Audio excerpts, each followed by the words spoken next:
Give us a sense, when you're on a board, you're an outside director, and you have something that really comes up about your CEO that raises questions, particularly a really powerful CEO, what do you do? Well, I think the first thing that you have to do is get together with your board members and see if there is a kind of a collective thought around next steps.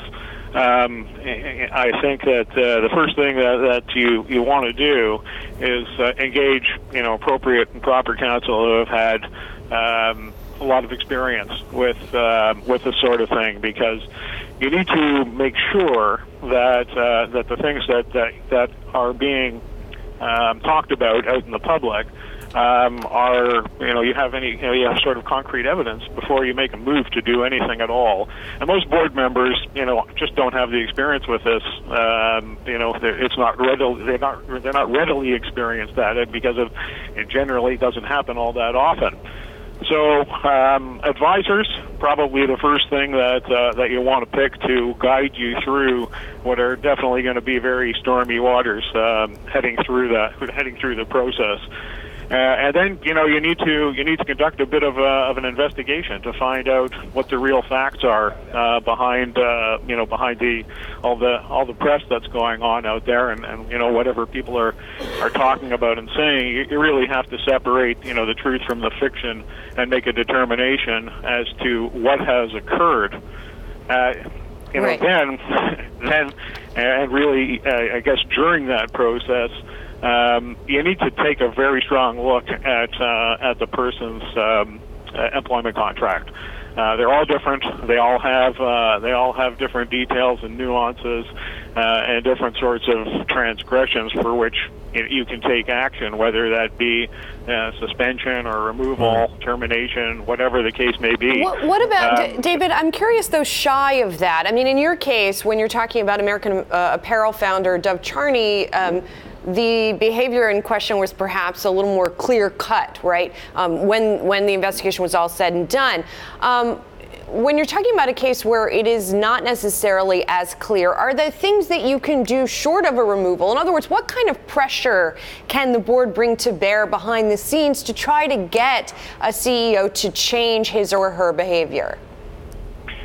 So yeah, it's a very good question. I think that depending on really what it is, and again, you have to look very carefully at what your options are, legally within the context of whatever agreement has been signed with that CEO or senior person, because they generally do call for whatever penalties or provisions might be available to the board in such cases, whether that becomes the threat of a suspension or the threat of removal under other circumstances. You may need to use that to apply pressure to the CEO to either change the behavior or to do something to fix what has happened in the past. Now, if there's been an SEC transgression and it actually occurred, it's not really within the power of that board to forgive and forget that, if you will. That's something that just is going to have to be dealt with and faced. David, it's hard enough to deal with HR problems privately, with anybody paying attention. When you have a public company and a very influential CEO, how much harder is it? Because there are questions about when do you disclose what to the public about what is going on between the board and the CEO? How fast do you have to move? As I say, it's hard to get rid of somebody or reform somebody just behind the scenes. When you're in the public eye, it's really much harder. No question about it. Again, I think just not having the experience, board members not having the experience of ever doing this before, they need to have a very good understanding of when something is publicly disclosable. And generally, you're not going to disclose something until you've determined that it's true and that it is disclosable. And again, you need to take some pretty good advice from professionals as to what your obligations are in terms of disclosure to the public.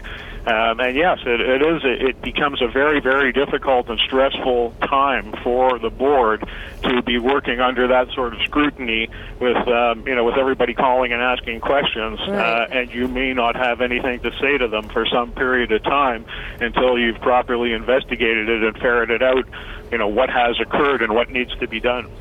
David, just quickly, what about alliances? Because frequently people who are appointed to a board are close with the CEO. Yes, that's very true. It happens. It happens all the time. I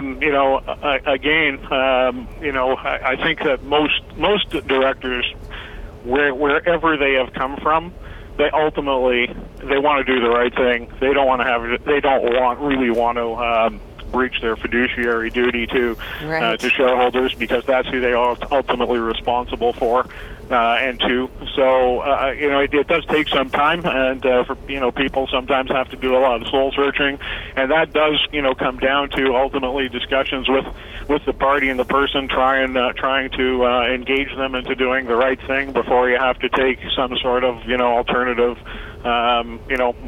more strict action.